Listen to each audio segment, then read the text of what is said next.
Ready,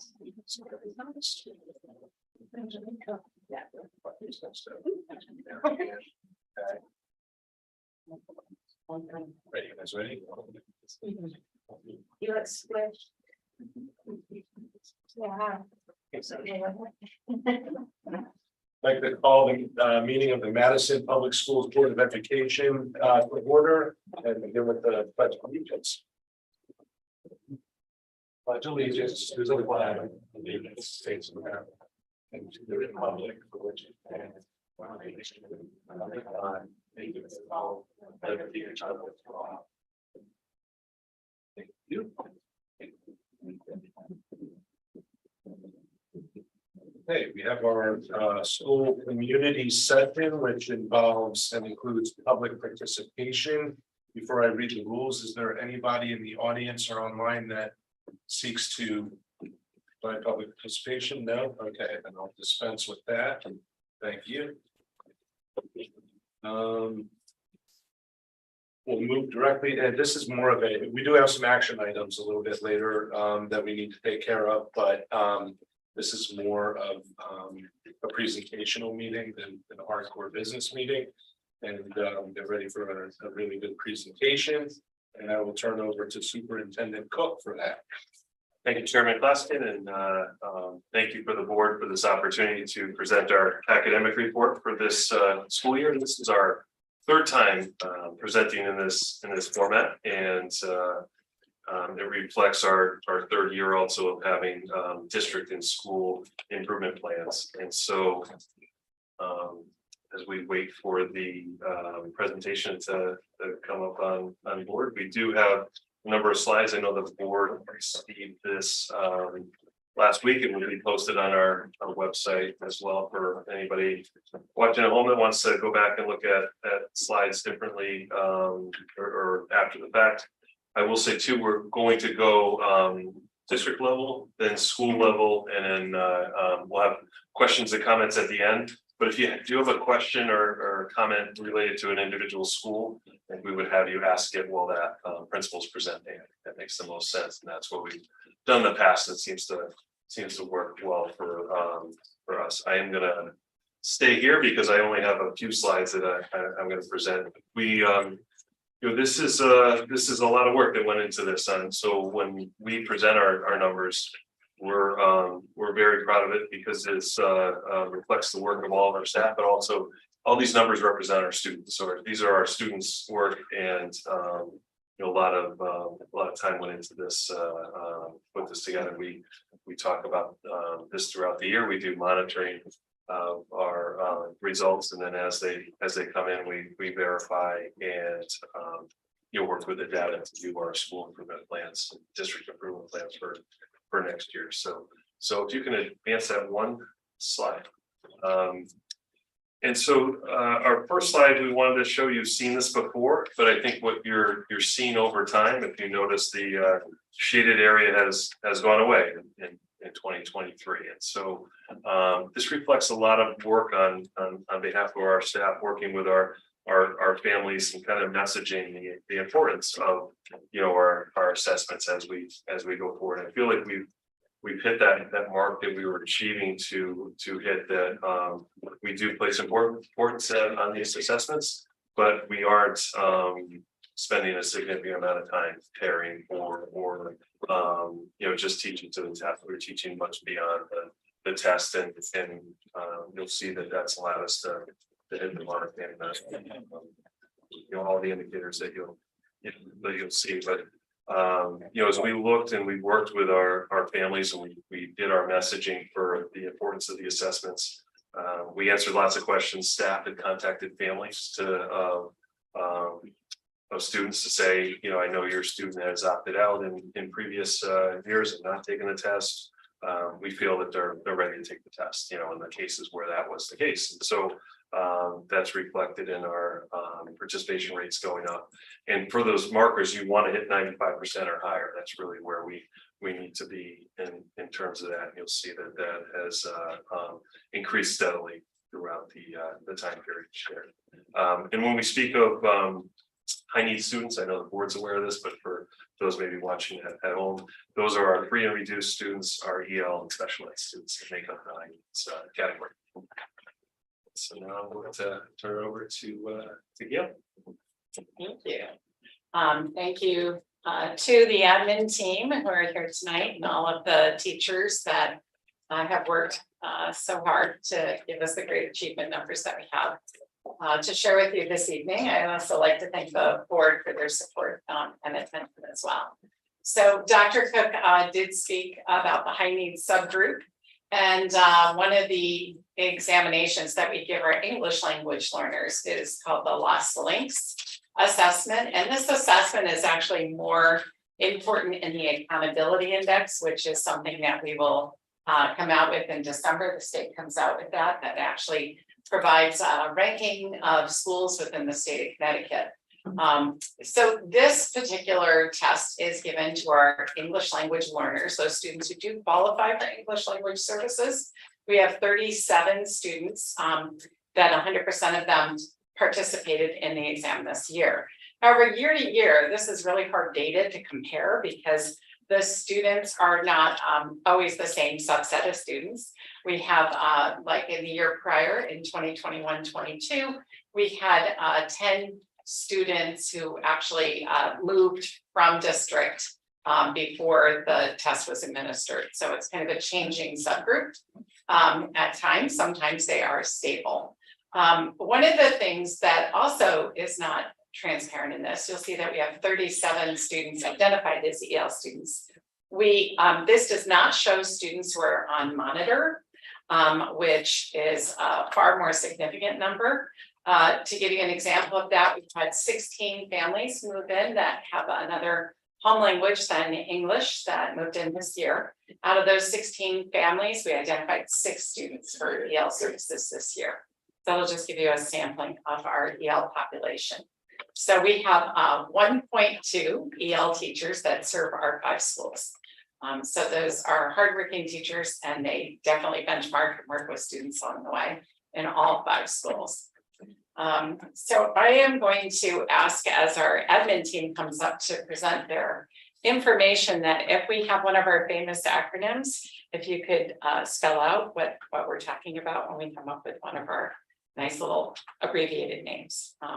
So I'm going to call the high school up first. We're going to go in sequence. Get the big dogs up first, 9 through 12. And high school. You good? Brian's so eager to get up.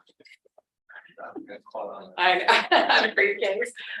Yeah, a lot to celebrate. I'm going to pass the clicker to our principal, TJ Salutary. You're welcome. So good evening, everyone. Thanks for the opportunity to share some information.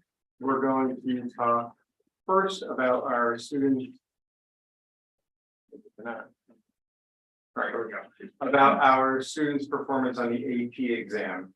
In this slide, there's a lot of different things going on. Just for a quick explanation, that top blue line that goes from 561 to 431, that just represents the total number of 11th and 12th graders over the years from 2018 to 2023. It's just purely an enrollment number, just so you have an idea of how many students are in grades 11 and 12. And as everyone knows, our enrollment has decreased over time.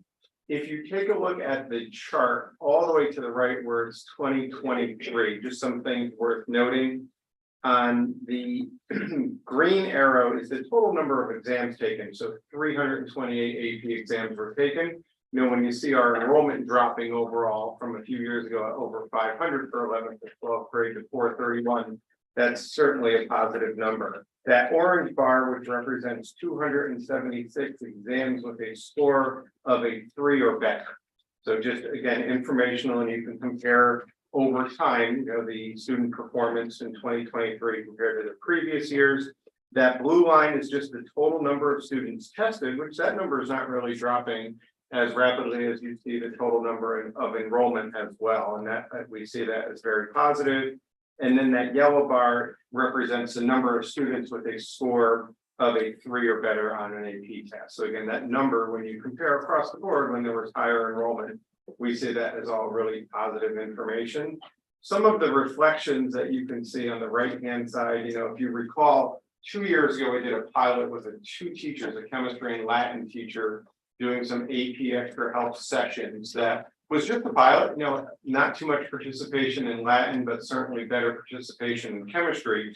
Over the last school year, 13 teachers offered extra help sessions, and we surveyed the students who found the extra help to be very beneficial, and the teachers were able to go deeper into the curriculum and work on a lot of the test prep with students in those extra help sessions, which was really positive. Our action plan specific to AP work is encouraging the increased participation. As everyone knows, the state now requires every student to take at least one honors level or AP course. So we've been messaging that with incoming freshmen and beyond moving forward, and we're planning to offer those extra help sessions again, because the teachers found them to be really positive, and overall, the number of students who attended the various sessions was actually quite high, keeping in mind that was either after school hours, in the evening, and even on the weekends. And we think that will continue to keep our scores where we want them to be and move them forward, which we think again is very positive.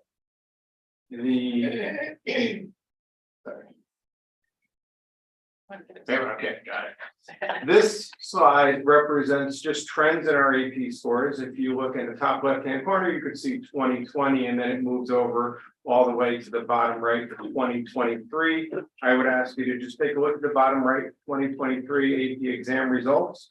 What I thought was really positive, only 3% of the students who took an AP exam scored a 1.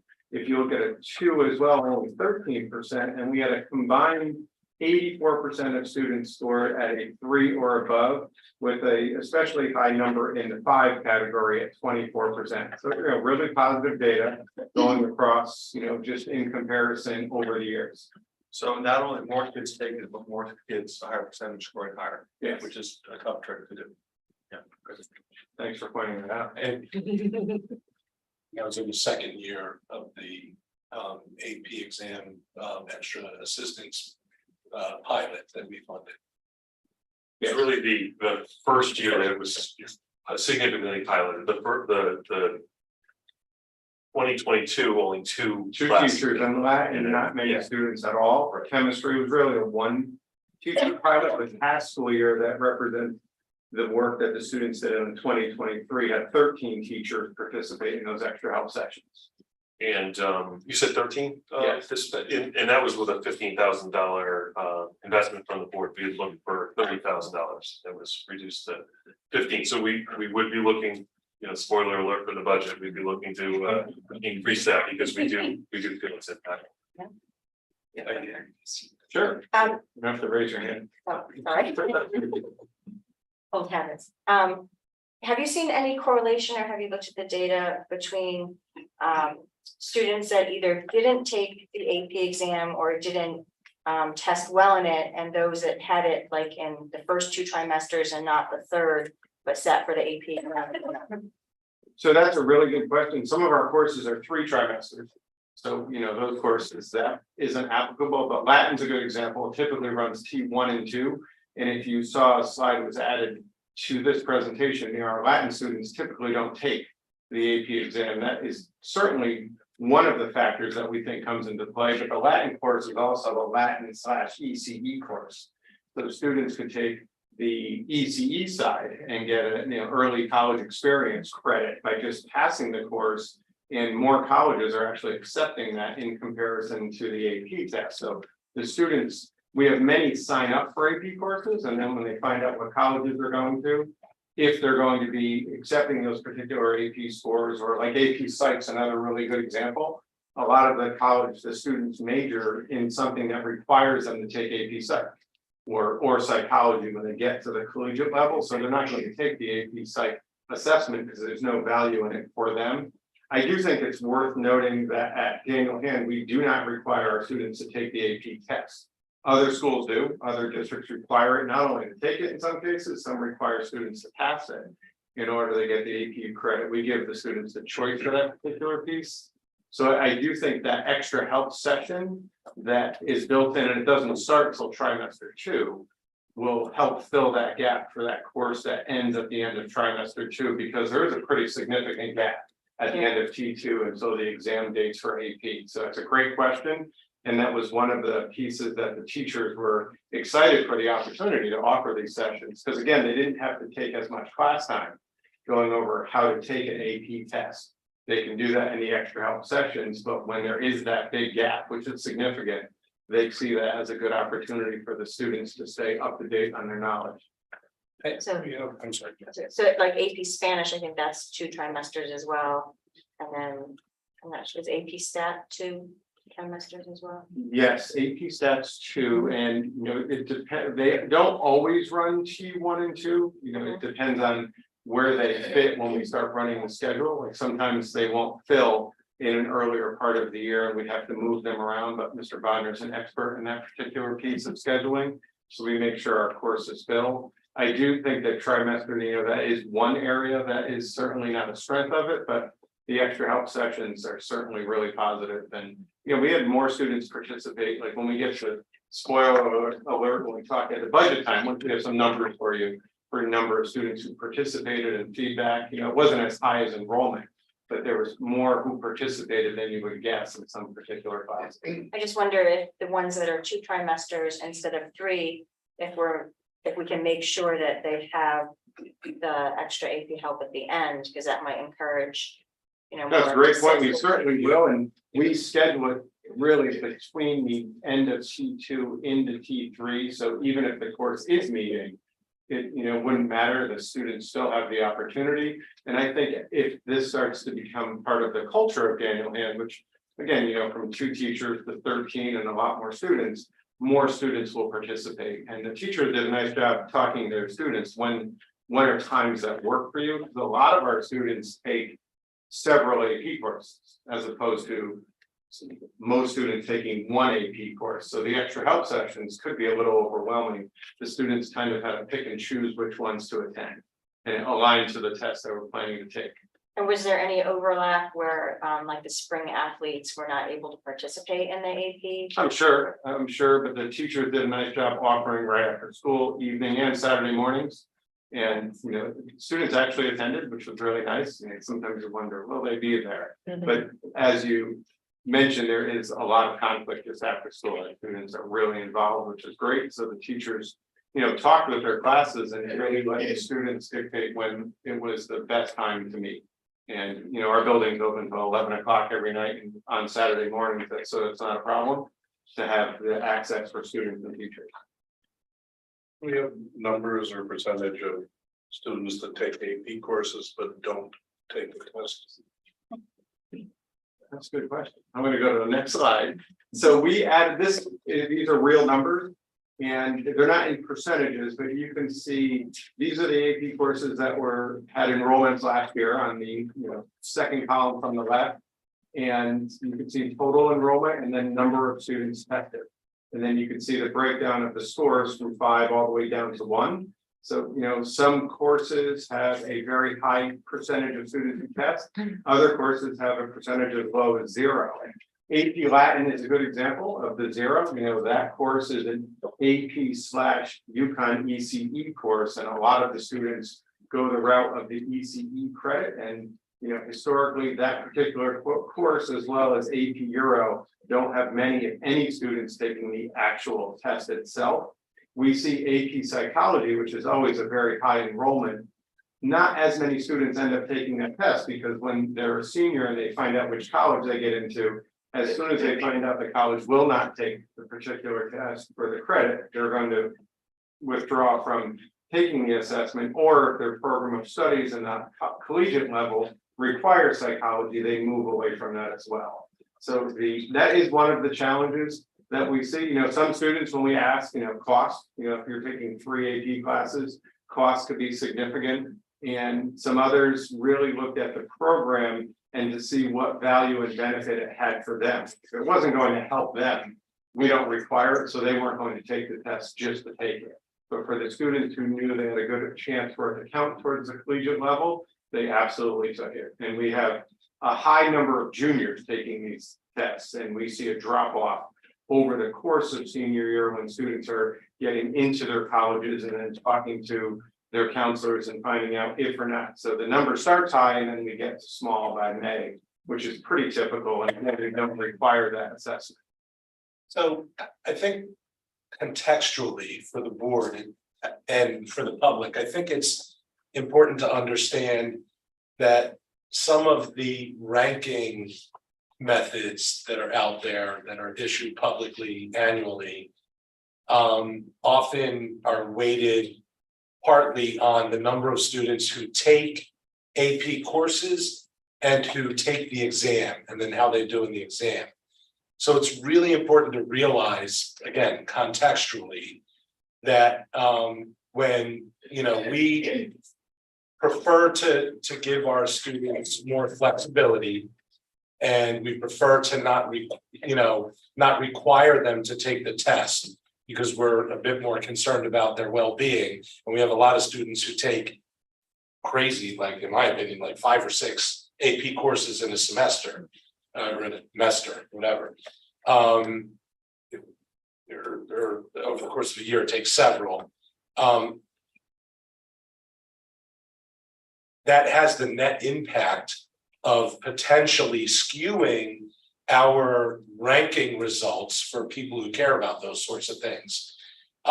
Because we take a more holistic approach to, you know, wanting to encourage students to take higher level courses by not necessarily requiring that they take the exam. We offer a broader range instead of just narrowly focusing on AP. We offer ECE. We're now working on, we heard at our most recent curriculum at committee meeting, and we had a report on it to the board that we're opening a new course of studies with a couple courses with SCSU for credit and other things for credit in these day and age where college is very expensive. Allow kids to get some credit toward college instead of driving them only to AP. These are things that I think as a board, we can be very proud of. And I think the administration and the students and the teachers should all be proud of, and the community can be proud of. But you have to recognize there's a little bit of a trade-off, because without being overly committed to what our ranking is going to be in the US News and World Report, for example, you know, we're doing really well. And so I thank you for that work, and I see that there's been improvement too recently, and that's very encouraging as well. Thank you. No, I just, as you said, rankings are all set on different foundations, and the ranking you just mentioned only takes grade 12 students in that AP piece, and it's also data from several years ago instead of this year's data. Yeah. So that's always interesting too, to see what they use and how they use it. It might be a good topic at another time, for the board to understand the whole AP landscape better, because it's a moving target, and a lot of assumptions that people make about colleges accepting AP credit is moving and changing all the time. So I think, from the standpoint of the school being responsive and kids being smart about the schools they're going to, making choices that fit for them, that's with, our philosophy as a district. We'd be happy to share additional information. There's some schools limit full number of AP credits they'll take. So a student can take 5 in one trimester, they're going to see what they can take advantage of in a good way, and then not take the AP test and some of the others. And for some of our kids that take 3, 4, taking 3 or 4 AP tests, in that 2-week window is heavy. And I really appreciate the fact that we don't require it for our students. They think that's good for kids, and that's what we're all about. Yeah, I'd rather look at these numbers you're showing us today and put more, focus on that than on a ranking that, takes a bunch of broad different stuff into account that may or may not be relevant to how we're educating our students here. I just had one question. How do you constitute enrollment? What is that? Does that mean that Students in the course. in the Yes. course, not So- dropping the course Yes, so in the course? 52 students were in AP chemistry over several sections over the course of last year. Any other AEP questions? No, we're gonna switch gears to Mr. Bodnar. Thank you, TJ. So our first slide diving into our SAT scores is showing where we were within our DERG for the ELA evidence-based reading and writing. And you can see from this slide that we were fifth within our DERG. There's not a lot separating us from second, a total of 7 points. But what's important is the next couple of slides will show you some other ways of also looking at this number, Can I just define what DERG is? our district reference group. Thanks. So There's we are- many in the state. yes, sorry, okay, so we are in Madison is within DERG B, okay, and as you can see, within DERG B, there are 21 towns constituting 19 high schools. And we placed fifth out of 19 within that area. And as you can see, there's between us and Farmington, there's minimal separation. Now, when you go to the next slide, the state of Connecticut, with its accountability index, looks at those students' scores and has its own formula to identify proficiency in evidence-based reading and writing. And what's interesting here is you see that same raw score average of a 562. However, when you use the state's accountability index, we moved from fifth to third in our district reference group, and that over 80% of our students were by the state of Connecticut deemed proficient in this area. And if we look at the next slide, again, focusing on the ELA scores on the SAT, we see a comparison here of over 5 years of how our scores compare both with DERG B and state of Connecticut. What is interesting is that as you go to the last few years, you'll see that the separation between us and DERG B this year was the average was 12 points, and we were 12 points above the average of the DERG.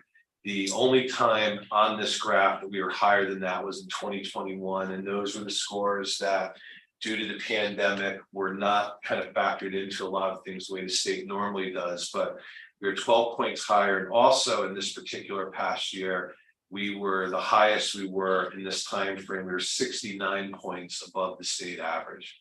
So you can see that our students are performing at a very high level, and that the work that, which we'll get into a little bit after Melanie talks about the math scores that our English department did, has certainly been effective. Thanks, Barry. So similar to the data that Brian shared, I'm going to go over the same exact types of graphs, but for the math component of the SAT. So here you'll see that we are second within our DERG. So again, Brian explained that is basically a regional group based on socioeconomic status more than anything. And so we are second among that group. And if we go and compare it to the accountability index and look at our percentage of students that are at or above goal, we are tied for first. And we are extremely proud of that. Pretty significant difference between us and some of the others tied with Avon for the accountability index. And then with regards to us compared to the DERG and the state longitudinally over the past several years, you'll also see that we have some pretty significant growth from last year to this year, and also that margin increase between the state stayed the same, as you can see, 551 consistently. I'm sorry, the DERG stayed the same, but we increased and grew up 10 percentage points from last year to this year. If I could editorialize it for a minute, I think you could draw the inference that it's a testimony to you, the administrators and teachers, that we did pretty well throughout the pandemic. There's evidence by the widening gap there. So our kids didn't lose as much as other places. In fact, we made up ground. Yeah, when you see the state Yeah. declining, you see the DERG exactly maintaining, and then you see us improving. We're very proud of that. So all of the data that we just shared is obviously from previous years, and the significance of what's going to happen from the next time that we share a lot of this data is that we're going to be talking about a completely new SAT format. And so we just wanted to share with you a little bit about what the new format's going to look like. And then some of the supports and things that we're doing to help our students when it comes to the new format. So Brian and I are just gonna kind of jump back and forth a little bit and share some information about the format and then some information about our next steps. Good. So when we look at the new format, you see those first three bullets, and it is going from a paper and pencil test to a fully digital test via the College Board Blue Book, which is an app that our students have on their Chromebooks that they will take the SAT with. And being responsive to teacher feedback as well as student feedback from across the nation, College Board has shortened the test time of the SAT by approximately an hour. So the SAT is going to go from being approximately 3 hours and 15 minutes to 2 hours and 15 minutes. And it is going to become an adaptive test similar to the NGSS. So it is going to be something that, as students are answering questions moving along, the test will adapt to their responses. Melanie? So to add a little bit onto that adaptability, so it's basically broken up into 2 modules. And so the first module will be the same in terms of students will get a nice sampling of easy, medium, hard level questions. And then based on how they do on module 1, it will then give them a more customized module 2 based on sort of where their entry level is. So this will be able to hopefully target a little bit more about what students know and can be able to do. As many of us sat through those tests, remember, you get to certain points, you're like, I give up, and that's it, I'm done. So we're trying to avoid that, and we're trying to build some stamina and really be able to pull out what kids are able to do, rather than just having it be, they got to a certain point and they kind of just said, I'm guessing from here forward. So that's really helpful with the adaptability. And Go ahead. Really helpful explanation. Thank you for that. You're welcome. so the next piece where it's pointing out that it'll be evidence-based reading and writing, it is also, we're highlighting here specific change of shorter reading passages. I know it's been quite a while since all of us in this room took the SAT, but from memory and even the current version, there are multiple paragraphs that a student will read and then answer, typically between 10 and 11 questions. They are going to go to shorter passages that are, 3 to 4 sentences on average in length, with questions that are designed specifically to respond to what the students had read. And there are also new question types. There's 4 specific new test question types in reading and writing. There's vocabulary and context, logical, completion of text, summary of notes, and identification of claim support. So that is, again, as they are asking students to draw conclusions from those passages, they're asking them different questions than previously. And then with regards to the math component, a couple of new changes here. There's an embedded Desmos calculator for all math questions. So no longer do students have to provide their own calculator, and there's no longer a separate no calculator based questions and calculator based questions.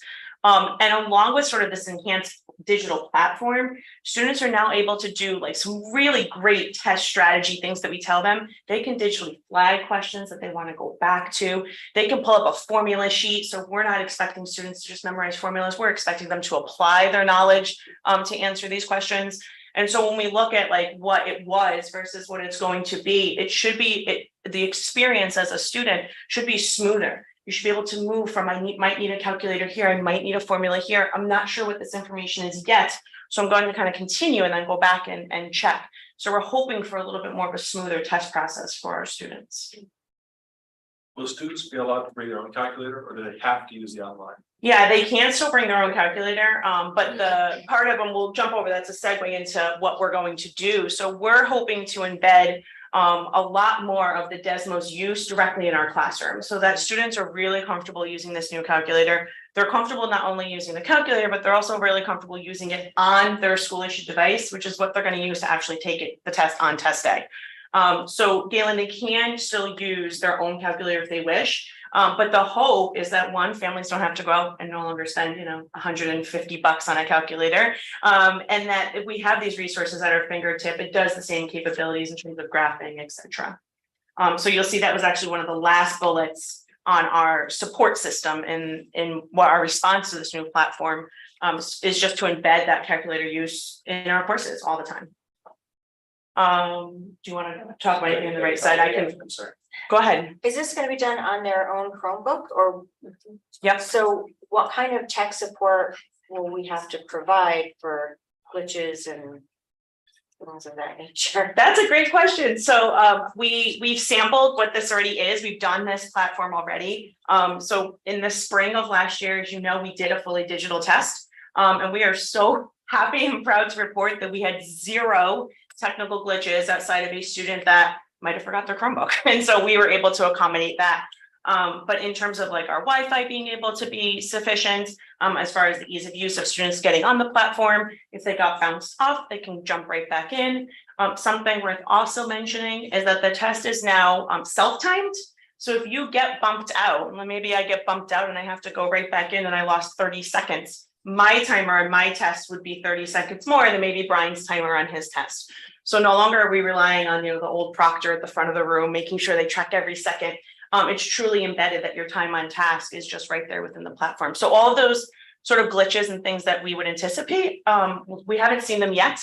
And then our students are going to also take this test for the PSATs, which is coming up this fall on this exact same platform.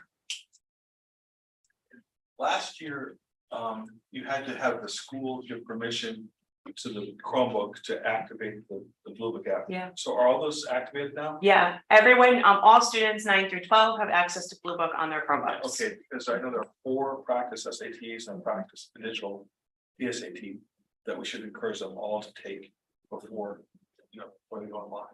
So something that the school counselor is doing specifically, Chrissy Coyle, she's our new college and career counselor.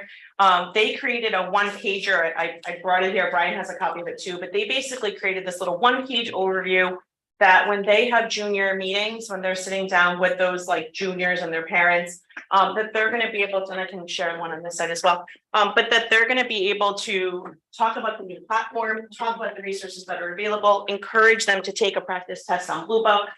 And so it'll be a little bit more of a personalized invitation and encouraging them to participate in these tests, in the practice test that you mentioned. Absolutely, this is a great resource. Yeah. So before we move on from this slide, another context moment. This board over the last really decade was conditioned, and it's various, members of the board conditioned over the last decade to really view standardized testing as something that has its place in education, but isn't the be all and the end all. And, we still kind of have that as a conceptual base. And I think that's somewhat elevated for, boards in the state. We don't teach to the test. We don't support teaching to the test, and we don't support an over reliance on test scores as, understanding what our students are learning and whether they're being holistically educated. And I think that's a very good thing. On the other hand, there's a practicality of the matter. And if we want to compete in college admissions, if we want to compete in preparing our students for the 21st century, and if we want to show that, we're keeping up with the Joneses in our DERG in the state, we do have to recognize the practicality of the fact, which is we still need to keep pretty decent test scores if we want to be able to show that we're a strong district. So I think the board is kind of moving along with the administration and along the path of and the board in the past has actually challenged, and I, for one, am very happy with the results. The administration and the teachers and everything to not teach to the test, but with all the new modern testing technologies and the new formulations of the tests, to spend a bit of time educating our students on what they're going to face on test day so that they're prepared to show what they know, right? And I think that strikes the right balance, and I hope other board members agree, that kind of strikes the right balance of not teaching to the test and preparing students who are more than qualified according to merely just the testing regime for what they're going to face in the future. But at the same time, it keeps our scores where they need to be. You know, and I think the word, and I wish Steve will chip in on this, because I know he feels strongly about this. I think that's a really elevated place to be as a district, and I think as a board, and I thank the administration and all the teachers and everyone for kind of moving along that path with us, because I think, it's good work. I actually have just a simple question. How does all the adaptability changes affect the scoring then? Right? So if I'm taking the test and I don't know a question and it's adapting according to how I'm going, then do you follow me? How is this, the scoring is gonna be skewed? Because everyone's not necessarily taking the same test. I certainly. Does that make follow sense? you. I don't think I could answer that. It's, Yeah, like, do you follow that? yeah, there's blueprints behind every standardized test that tells you the sampling and how the sampling is determined, and what's guaranteed and what is not. But all of these adaptabilities that come with Smarter Balanced and SAT Mhm. only hit adaptability at a certain point. Okay, So the whole thing is not adaptable. okay, There's a threshold that it hits. okay. And from my understanding is that, so module 1 is going to be the same essentially. It's really module 2 that kind of sets it apart, maybe my test versus your test. But Brian had whispered to me before, but there's a weight and a value to it. Yeah, right. So you might be able to answer many more questions on a higher level than I can, but I can still maybe go through and answer questions at my level and at least get a few more points. So maybe your value is worth a little bit more in terms of, Yeah, we both answered 10 questions and you have a little bit more value in yours than mine. But it really is trying to err on the side of students truly just giving up, or the good old, we're gonna all guess C. That's really what we're trying to avoid, is that it should be able to be at your entry point of being able to at least demonstrate knowledge in this content. Mhm. So. interesting. I don't know the algorithm. My guess is that once you establish a baseline in the first module, then the harder questions, you're competing against students who also answered the harder questions. So there will be less compression. Because that right now, when you take the test, there's not much difference between a 780 and a 790. That's not a very significant distinction. But if the test is adaptive and you're taking harder questions, then you can make those fine distinctions at the upper end. Mhm. So you start with first module the same, so that's the baseline. I think that's how they do it. I would imagine too, in the beginning, the administration, your margin of error is bigger. than Right. it is Yeah. now in the margin.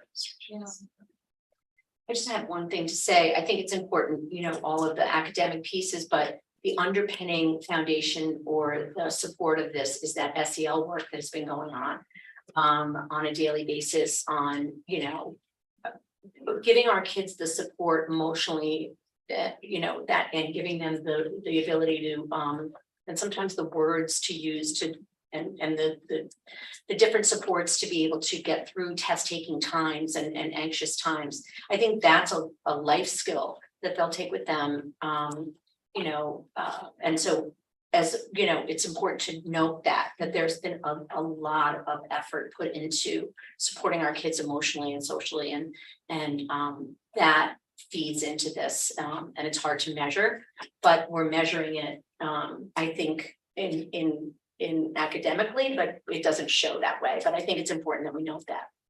And one of the things to help maybe reduce stress a little bit too with this new this new format is that students get very anxious waiting for their scores. And so you no longer have to wait for weeks and weeks and weeks, that those days are over.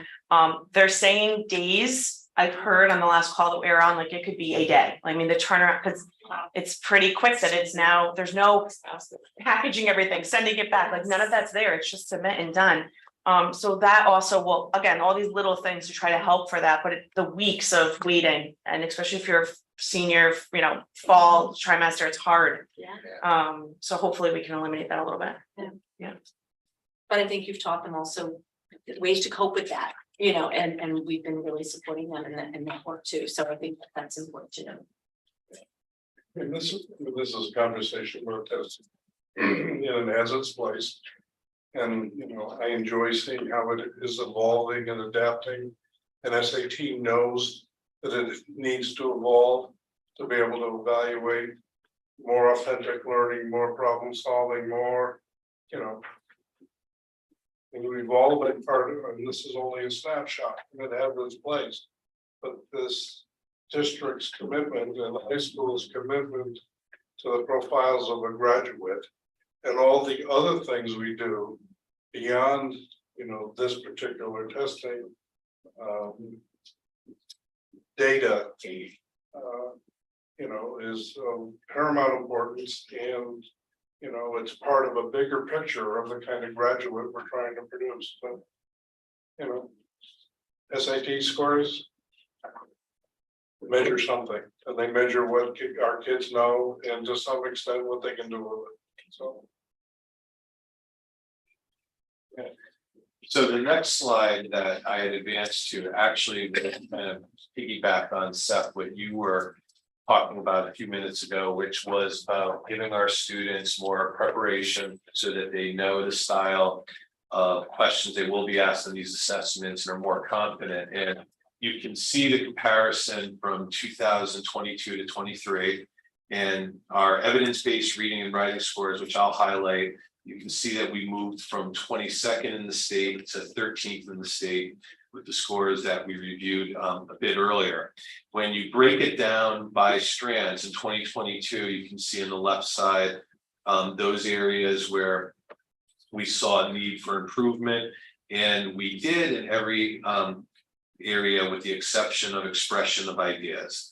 And in that area, as you look at the current reflection and action plan that our administration, counseling department, English departments put together, in addition to the work that our teachers did a year ago, one of the things that they're really going to focus on this year is, again, continued exposure in all, you know, grade 9 through 11 English courses, SAT type questions, but specifically, when you look at that right-hand column this year of focusing on building strategies within the expression of ideas strand, which includes topic development, organization, rhetorical analysis. And the rhetorical analysis is really working with students to analyze choices that authors make. And this is something that also, this particular strand, when you look at it, leads into our science and social studies curriculum as well, when you're looking at expression of ideas. And that was something that our English coordinator has talked with those coordinators about, and is, again, an area of focus this year. Melanie will. I want to just highlight in both the evidence-based reading and in mathematics, the improvement that we made in comparison to the state as well.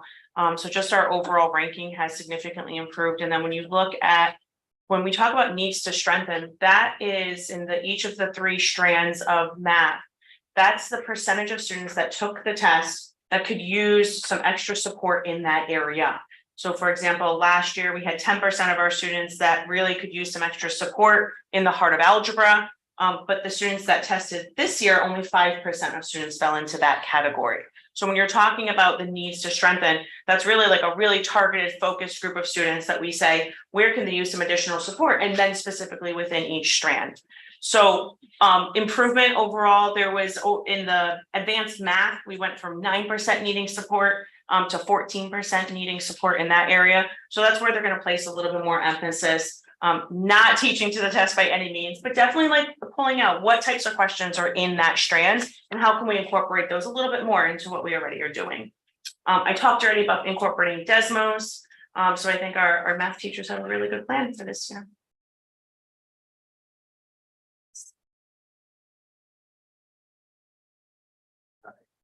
All right, so the last assessment we're going to talk about, I think the level is an Next-Gen Science Standards.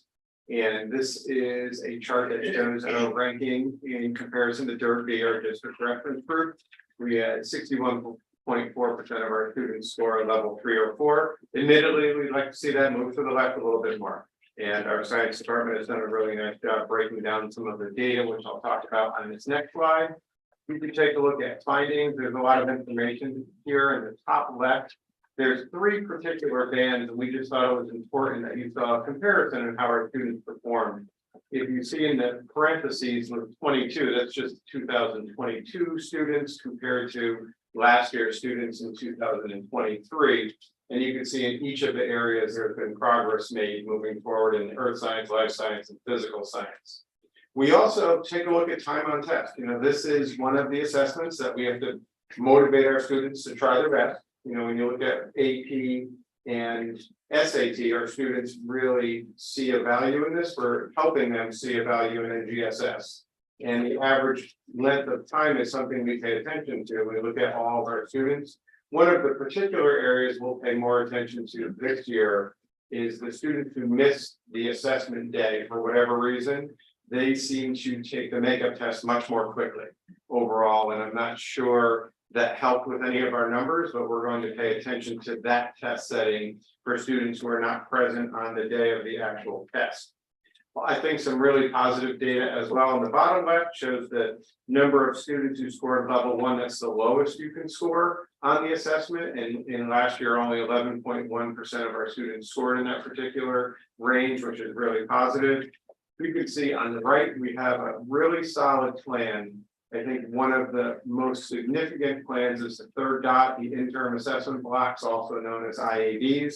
We broke down by class, you know, student performance, and although that says each science course will increase the number, you know, if that's going to be very specific to certain courses, like the students in AP Physics don't really need an IAB. You know, for our data, they all scored 3 or 4, so we're in a good place. Students in a biology course, for example, or a agricultural science course, we have to pay more attention to the number of IABs we're offering, which are actual assessments that give students the practice of what that NGSS will be like for them.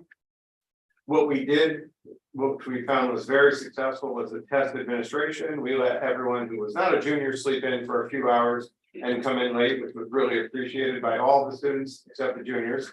And you know, with that, the test setting worked out really well, where the students knew that we took this very seriously. And I think their performance showed that, and we're moving forward. We also moved the assessment into the science teachers' classrooms because it's, again, about their content and their work with our students, which is really positive. And we're also talking about some different ways to try and recognize and celebrate student performance. You know, when you ask a student about the NGSS, I'm not sure what their feedback would be, but we're trying to celebrate when they, you know, give us their full effort, because we want their scores to match the quality of our school, and I do think that's really important. This last slide for us just shows over the 4 years from 2019 to 2023. Students at or above goal. You know, that 2021 number is really high. But if you take a look, you know, outside of that number, we're making some steady progress on that chart on the left. And the chart on the right shows the breakdown of the student performance by percentage at all 4 levels.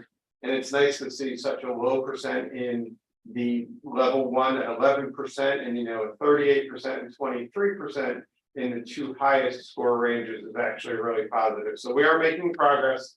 The science department is fully aware of not only what we're expecting moving forward, but they have a really solid plan, and you know, they deserve a lot of credit for the work they do with our students that doesn't take away from the courses they're teaching as well. So that's the last slide at the high school level. If anyone has any NGSS questions, we'll happily answer them. If not, we're going to turn it over to Fulton Middle School. Yes. Thank you again for the opportunity. Thank you. Very much. Now we're shifting gears a bit, going into the Smarter Balanced exam. And that assessment is given to all students in grades 3 through 8 around the state. So our 3rd graders have their first experience with the test or any standardized test. And it is done completely on laptops for all grade levels. There's no paper pencil option. So Smarter Balanced. This is a historical perspective by grade level, and it highlights the growth between 2022-23. And you'll see in that far right column that we have some double-digit growth, which is highly unusual in standardized test world, but definitely evidence of some of the pieces that we put in place. You will see that overall our scores are strong and they are climbing in both ELA and mathematics. And we are really excited about our DIRG comparisons. Now you're proficient in DIRGs. DIRG B, we are number 2 in our ELA performance when we look at grades 3 through 8. And if you take it down to even a grade level, we're showing overall math and ELA strong performance across the state, which is really amazing. We haven't talked about DIRG A, but there's only 9 districts in DIRG A, so that will give you an idea of how the district reference groups are looking and how our performance is. So here we are at or above goal, which again is important in that accountability index. Overall district performance in ELA number 2, right behind Woodbridge. And this piece will show the vertical scores, which is a little bit more mathematically telling. Madison again is in the yellow, DIRG B is in the blue, and the state performance is in the gray. So at all levels, we are topping DIRG performance, and we are higher in vertical scores in ELA than our DIRG average. Again, when we look at math, we're number 2. Very close number 2 behind Woodbridge. And this again is our performance in mathematics by district scoring at or above goal. And in our vertical scores comparison, we are stretching actually well above the DIRG in some of our grade levels. You can see this is a grade level breakdown. The board is so familiar with the mathematics changes that we made this year. In grades 6, 7, and 8, we moved to illustrative mathematics this year. And we have been steadily presenting before the board our newly adopted curricula in those areas. We are maintaining our work in Bridges in grades K through 5, and that has been very successful in terms of a foundation. So we're really pleased with that. We also shifted to illustrative mathematics in grade 9, and the vertical math department as a whole is just really gelling. I went to a meeting today, and they're really looking at how to keep math highly engaging for kids and also keep it as a mental exercise rather than a computational exercise. So that's very exciting. I'm going to pause before, I'm going to show you these comparisons. So this is a cohort comparison. So we do this every year as well. And you can track a class across the colors. So if you look at 2021, you'll see that red block. The kids were in grade 3 in 2021. 70% of them were at or above goal in ELA. And then 21, 22, you see 75 of the same group of kids, and then 80% in 22, 23. So you can see the cohorts developing and growing as they progress through our grade levels in English language arts, and then also in mathematics. So by and large, we see scores strengthen and cohorts grow against those state standards. So I noticed a trend when I was looking at these. If you look at the one particular cohort that is not doing that well. So in 14, 15, they're grade 4, you see the scores going down, then they're kind of coming up. So if you look at that, they're going to be taking the SAT this year, right, or the PSAT this year. So I'm wondering, what are our expectations for this particular cohort taking the PSAT this year based on their past performance in this type of testing? So I think before I did a heavy duty analysis on the difference between the SAT and the PSAT and the Smarter Balanced, and there is no correlation or relationship between those two tests. So they are very different in how they test and what they test. The new online version, I don't have that analysis yet. The methodology seems to be similar. However, it leads a question in my mind as to the efficiencies and what you give up in an efficiency model in terms of how deep you're going in a test like that. I do believe there's been a major philosophical change of exposing kids to practice items in a test. Prior to 1819, we did pretty much no exposure. And then after 18-19, we did exposure in grades 3 and 4. You'll see how those scores popped up. And then after that, we've done a pretty steady exposure. So I think there's a difference too in looking at I'd be cohorts. interested though, you know, to see how that cohort does after the PSATs. To Yeah. see if they're still struggling with, you know, certain concepts that, I'm sure there's gotta be some overlap in concept between the tests. Not that I've seen when I've done that analysis, but I'll continue to always But I look mean, at like math cohorts is and math, growths. you know, so if you're testing in math. But I'd be interested to just see if there's, Okay. you know, if there's improvement there, or if they're still struggling. Any questions about the district data?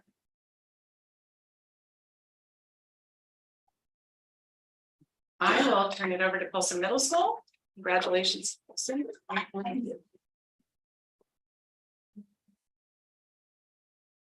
So the first chart that you see from Paulson is showing you the percent of students that reached or exceeded their own individual growth target. Just as a reminder, the growth target changes annually for each student. And you can see the asterisk underneath that explains that it's dependent on many different factors that are hard to configure, and which is why we don't get that full score back until later. The area of strength is identified that we delve into at our both a grade level, department level, and individual teacher level, looking at students to see what their strengths are and then to continue work on their areas of weakness so we can help to develop those. If you take a close look at grade 8, you'll see that there has been tremendous growth from the previous year. In grade 7, we see that we're holding consistent between the two content areas. In language arts, where we feel like we're on a positive trajectory with that. And with math, we know that we've implemented illustrative math for the first year fully last year, and we'll look forward to hopefully seeing some more positive differences with that in math this year as well. Now, all of the courses are fully implementing the program. And in 6th grade, we again acknowledge that language arts is a focus area for some of our students and that we continue to work on that. On the next slide, we take a closer look at the high needs group by building. Hopefully the scores there will talk for itself. To go from a 41% to 63% overall is obviously a tremendous jump. And same thing with mathematics, going from 46.7 up to 74.7. We attribute that tremendous growth to a really well thought out plan that we developed with our coordinators, with our teachers, with our coaches, all working together, looking at what do we do for whole class instruction, and what do we do for small groups, and what do we do for individuals. So we had regular meetings to review that, to set plans, to reflect on the growth and to adjust them as needed. And we'll continue to look at that this year so that we can make sure that we're meeting the needs of all of our students in that high needs category. So it really has been a whole school focus, whether it's for teachers, for paras, everybody in the building had increased awareness by actually taking the one of the language arts SBAC assessments. They became more familiar with the types of questions, the depth of knowledge, the formatting, all aspects of it. Again, not teaching to the test, but increasing the awareness about what our students are being asked to do down the road and how that relates to what they're doing in class on a daily basis. If we look at this chart for ELA, I'll bring your attention to the right, you know, to see those numbers at or above goal. Those are tremendous scores, and we're so proud of them, and especially our 8th grade for getting 14 percentage points is quite significant. When you look at the bars in the chart, you can see that for each 6, 7, and 8 for the spring data, the below level in the red is the lowest it's ever been. And not only that, but if you look at the green and the blue, which again is at or above, it's the highest it's ever been. So we're really shrinking that yellow down in the right direction. We're excited about that. So in the next slide, a little more detail here. So looking at listening, it's interesting because Listening has the lowest percentage of those students below score, and yet, below goal.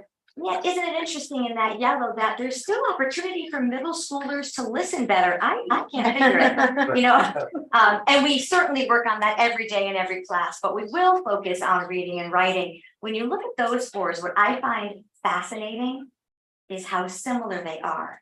If you look not just between reading and writing, but among 6th, 7th, and 8th, the scores it's uncanny how close they are. So for us, we realize that our program that we're giving our students is aligned, it is consistent, our instructional strategies are targeted and focused, and we believe we're really reaching effectively all of our 6th, 7th, and 8th graders in reading and in writing. Some districts you see quite a difference between reading and writing, and that's not the case. We know they are inextricably linked, and that's how we move forward with them. One other thing on the slide I want to point out, we're always looking to take that yellow and bring it to a green, right? Take the approaching into the above. And one of our new systems in the data visualization tool we have at the district that Ching and Sheila work on, we can see, how SI has a level 1, 2, 3, and 4. In the old days, all we knew was 1, 2, 3, and 4. Now we know we take those two, we know a low 2 versus a high 2. So it really helps us pinpoint and drive, our resources where we need them to bring those students to the next level. It's kind of exciting that we have that level of insight to them so we can really move them to the next level. And what are we doing with reading and writing? I'm not going to read those bullets to you, you've already read them, but I will tell you that the theme of this slide is collaboration. And it starts with the first with gen ed and special ed teachers. And what we did last year was it was great. It was enhancement, and we're even more excited about things we're doing this year, really focusing on some differentiation strategies that maybe we haven't really hammered out in the past. So that collaboration. The second one is collaboration with our other content areas. Now, social studies has been a partner with ELA for a few years. Science just last year really strengthened their partnership. In fact, the department lead said that she's going to now bring morphology into the science classroom because that's what we're doing in LA. And the third bit of collaboration is right with our teachers themselves, with our PLCs. We don't teach in silos. We don't shut our doors. I mean, we are open to each other, and there's such power in that. And so, as you can see, we have a focus on our reading rather, with vocab comprehension, and then the writing in those areas. And some of the best work is done when the teachers are working together. Flipping back to math, as we take a look again, the two different charts. The data table on the right, again, you can see the numbers speak for themselves in terms of the percentage of growth that the number of students are now performing at or above goal. And similar to language arts, as Martha had said, we're shrinking those students in that red category that are below goal and continuing to grow the number of students that are either at goal or above goal. And we fully recognize there's always more work to be done for students in all of those areas. And that's the crucial time that we spend looking at that and really helping each student move forward. To go from to jump 10% in grade 7 is absolutely huge. To go 14%, I think Gail said at the beginning, to go double digits is unheard of. So for that to be happening in our 2 of our grade levels and still maintaining at the 3rd, we're very proud of that. But as much as we're proud of it, we also know that we need to continue to maintain to be able to achieve that. Again, you may hopefully have heard that our grade 6 math scores are actually #1 in the state. So we're really proud of that. Our teachers are proud of that. But again, to the point of, I think that performing on the test is one criteria, it's one aspect of it. But what they do in their classrooms every single day is what is most important. And again, for me, the students leave there feeling confident, feeling happy, feeling like I've got this, I can do this, and that they're prepared for the next grade level is just as important as the numbers are. So again, what do the numbers mean? It's similar to language arts. We look at all of the 3 areas, again, fairly similar. Last year, our goal was really focusing on communicating reasoning.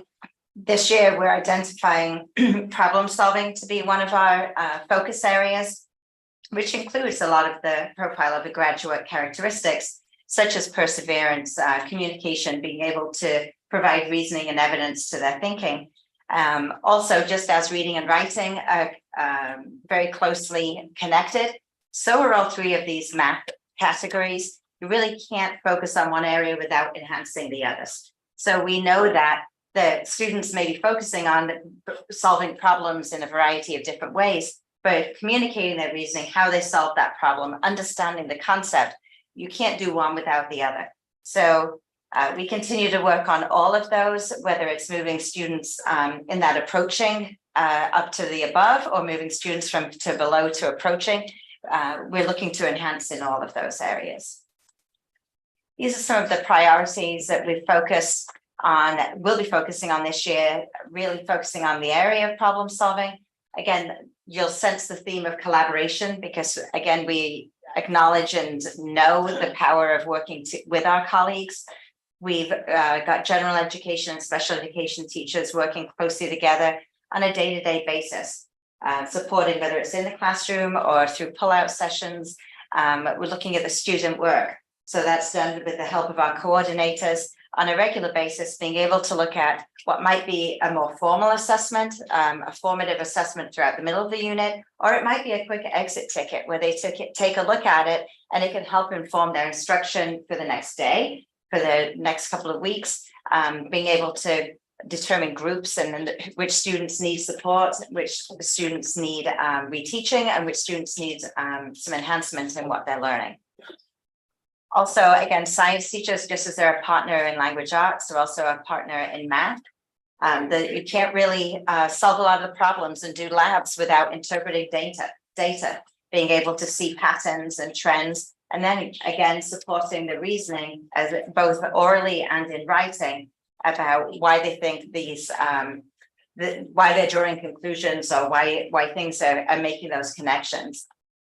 Continued professional development and coaching in this area to help students with that perseverance, with persistence, being able to solve problems in different ways. As Gail said at the beginning at a meeting today, the teachers walk out from a department meeting and they're excited. Someone's in my office this afternoon showing me a new strategy they just learned that they can use tomorrow with kids. So this is professional development that is ongoing throughout the entire year, and it's alive and well, that's for sure. To the science assessments, again, you can see with our numbers that we're still going strong with the students that are at or above goal. And again, we're down in our smallest numbers of the students that are below goal. And continue to grow in the areas of those students that are both at or above goal. Again, it's a consistent effort working with the science teachers to be able to expose students to different IABs that even 8th graders may recycle some of the material, go back and take some of the 7th grade IABs, to be able to know that 7th grade is actually the first year that they have a full year of science in the whole district. I think that can easily get forgotten. So looking at the trials, not just the types of questions, but looking at what does this mean? So they're making sense out of all the information. This is where we perform in relation to other districts in our DERG in science. And again, we're looking to move up in that. It's always goals. We know that we never achieve perfection, whether we can say that we're first in the state or something, or we're middle of the pack. We're always looking to do what's best for our students and to have growth for our teachers who love that and want to grow and develop. And ultimately that benefits the students. So if you have any questions related to Paulson, we're happy to answer them.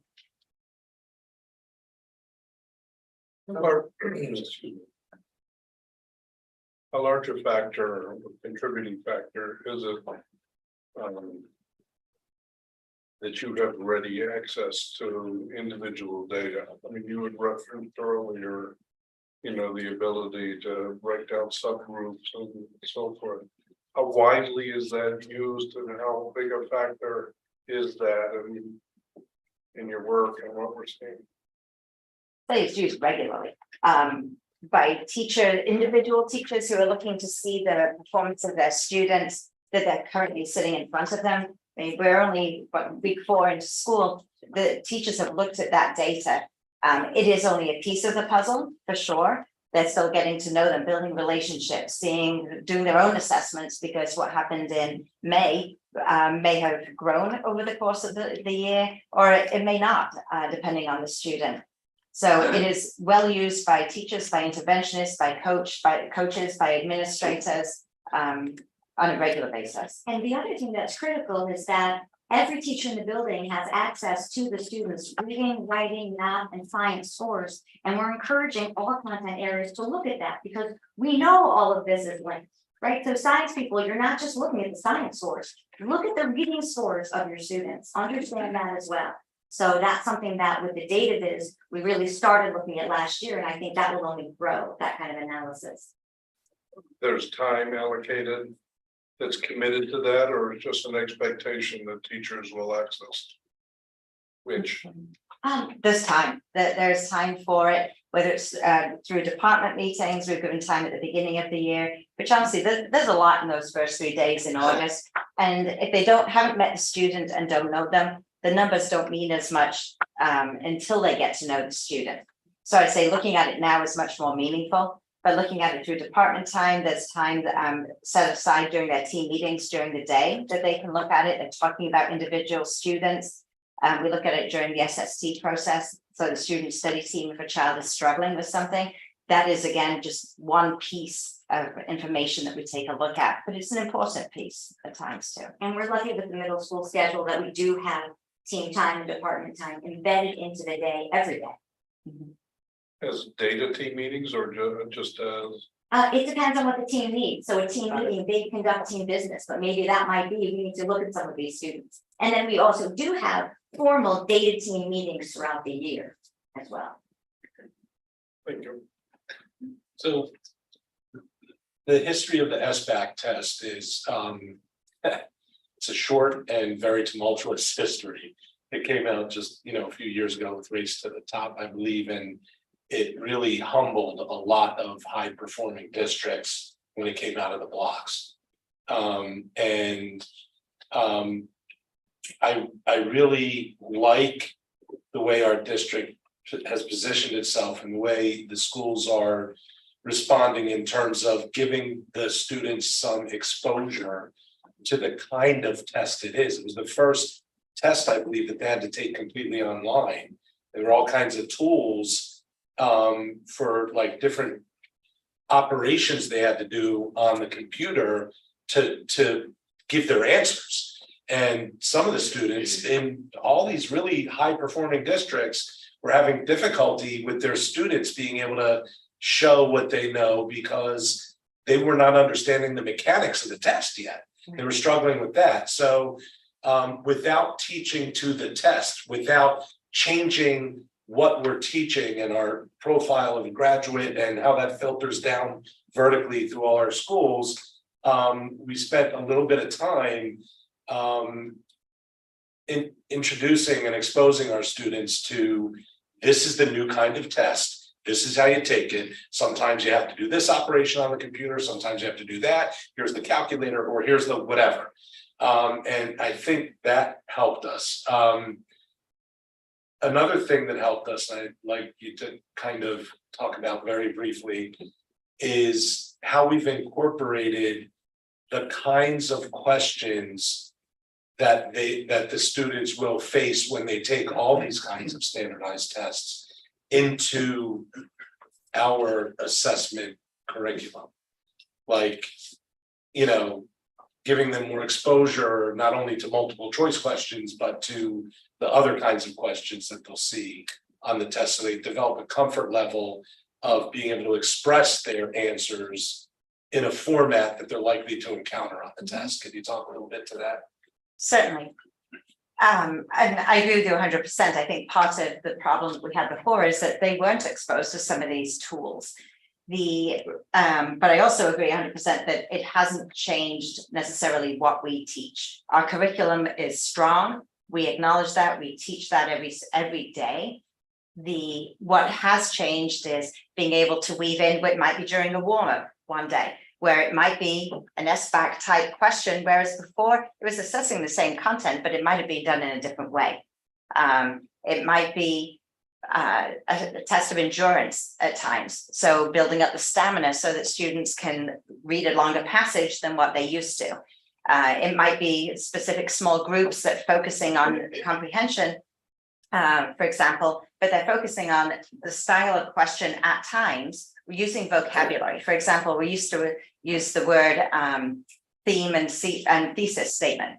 Now they're interchangeable. Our kids know exactly what they are and they know the words, whereas before, even some of the vocabulary that was used on a test was tripping them up. Now I think that hasn't changed our content at all. It hasn't compromised anything. If anything, it's strengthened it in the fact that it's broadened what our students know. But using, whether it's through the IABs, they're now familiar with all of the tools that are on the test. They're more comfortable with it. So when they're sitting in front of the computer for the first time, it's not the first time. They've done it before, they've seen it before, they're comfortable with it, versus, how do I do this? I've got to flag a question. I just heard Melanie talking about flagging questions on the SATs. Our students know how to do that now, not only just know how to flag, but they know, okay, that means I've got to go back and actually look at it because I wasn't confident the first time around. So I think that it really hasn't, our teachers are comfortable teaching it, they have an increased awareness, therefore now our students do as well. Thank you. Okay, Becky and Fred show. Right. Good job. Thank you. Right, so 9 o'clock tea time. I asked Becky to join me in case there was an acronym you asked me. How we doing? Thanks for having us. You know, I think it was last year we were sitting here wishing 2021 counted. If you remember, we were like, oh, why couldn't we count 21 in this state? We write letters and go back and forth. I think it's fair to say that, or safe to say that for Polson and Brown, 21's kind of in the rearview mirror. So really excited about the accomplishments, and there'll be a lot of redundancy when they just are more articulate from Polson and Brown. It just goes to show the work of coaches across the 4-8 model, the coordinators, the PD, et cetera. So a lot to be proud of. So again, and we're really proud of the work and results. This slide opens up with the ELA, and you see it was in a different slide, but grade 4 moved from 78% to 82% at or above goal, and then our grade 5 in ELA moved from 75 to 80%. So again, just great growth. And I think Martha and Catherine pointed out, when you look at the reds, and you look at the reds in grade 4 and look at the reds in grade 5, how low that number is.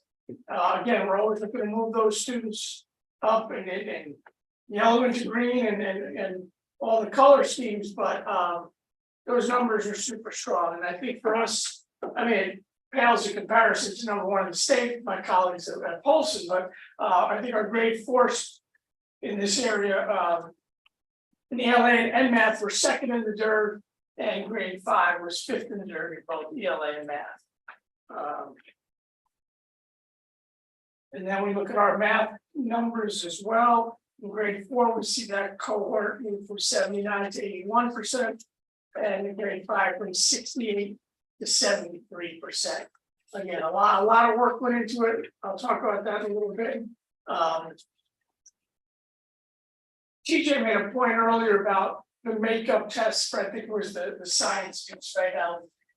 You know, that was something that I really noticed this year at all. Anytime students were continuing their assessments or they were absent or whatever, and they, you know, that environment of like, I gotta make it up. Those students worked so hard and for so long and so focused. The environment was right. The location was right. It wasn't like all right, let's go, we gotta finish this up, we gotta move on. And I think it makes a huge difference. Let me ask. There seems to be a bit more advancement at the grade 4 level than at the grade 5 level. And I'm wondering, do you think there's a factor of a longer term of exposure to the COVID era that may be impacting that, or like maybe that's I a think when you see drag the on that? cohort, see if it might get a little better. You know, it's not a long time, but I think when you see that cohort move forward, you might be able to say that.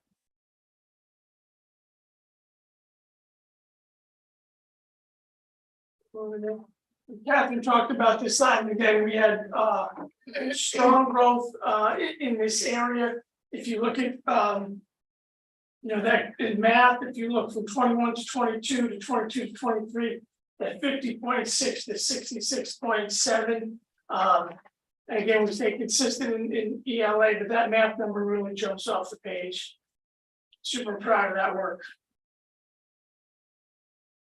And similar to Polson, and you see these numbers and the growth, but we don't look at that 2021 number, but from 21 to 22 to last year, 64.7 to 72.7. Again, this is our students to high needs, and that was a real focus this year, as Dr. Cook said.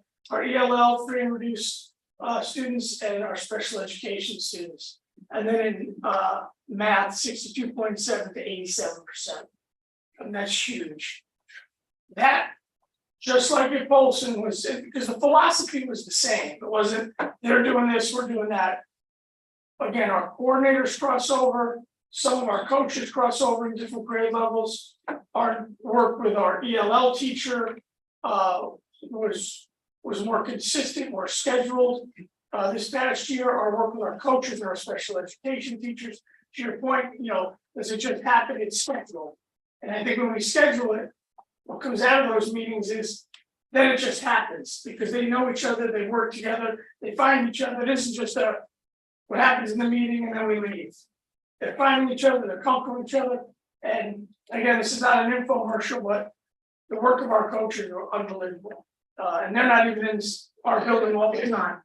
I just wanted to make a point that when we see these slides where they talk about students with high needs and we look at percentages and their averages, I'm kind of wondering like what's the number of students we're talking about? Because it's a big difference if you're talking about 12 students and you see a huge jump, you know, one outlier number can change the entire average. But if you're talking about like 60 students, then it's, you know, the average is more meaningful. So we could, I don't know the exact So number, it's- spectacular. It's over 20 Yeah. to Yeah. count, so it's over 20, it's not the same number every year. So it is different numbers of identified kids, but you're accurate, the smaller the N, the more one kid can change or skew. Positively or negatively. Yeah, the entire absolutely, average. we've seen that happen. So I just think maybe the overall for each school, when we look at the students with high needs, if we just could get a total number of students that we're talking about, so we can get just an idea of how this is impacting it, just for future reference. Thank you. But. And I agree with you, but I look at it and I go, it was a small cohort of students that got these schools on the state list. And we were here a year ago saying, you need to get off that list. No, I don't disagree. It's just when you're looking at numbers, I think it's just more meaningful if you know exactly what you're looking at and how. And I agree with you, but I look at this and I look at the change, even though it's a small cohort. And the conclusion I take from this is the adults learn something. Again, I In both schools, in terms of the interdisciplinary and the communication and the structure and teams working together and, all of those things, I think impacted. I mean, I don't think it changes the impact of everything and the positive impact. I'm just saying it's just useful information. Yes, and we can calculate we know our special ed numbers. I wouldn't know right off the top of my head Oh, no. the ELL or the free and reduced.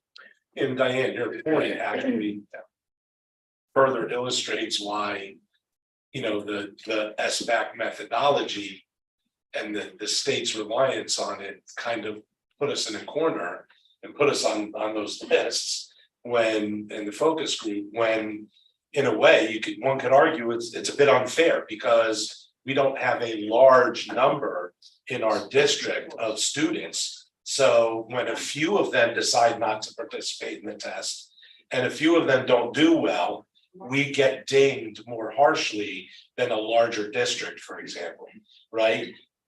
Still, I think it's important, even though, we could look at that and we could take that as an excuse, right? Or we can take it as a reason and then work on that reason and learn from it and move forward and actually do great work with our, high need students. It's a greater thing than just getting off the focus list. I didn't mean think to like that's make great it a work. whole discussion on Yeah. that, I'm just saying that it's useful information to have, Yeah. just pop a number in the corner. And it's helpful for people to understand what the numbers really mean. No, I agree. I agree with that, that's helpful. Moving on. And again, when you compare, and Martha and Catherine, I was looking at theirs when they were talking to Browns. They're almost right spot on in terms of consistency of your reds and your yellows. And even your greens, again, thinking of the reds, where those numbers were below. Again, it speaks to our, curriculum throughout, and the consistent work. And again, this is in the ELA area, and the same held true in the math. Those numbers were almost spot on with Folsom.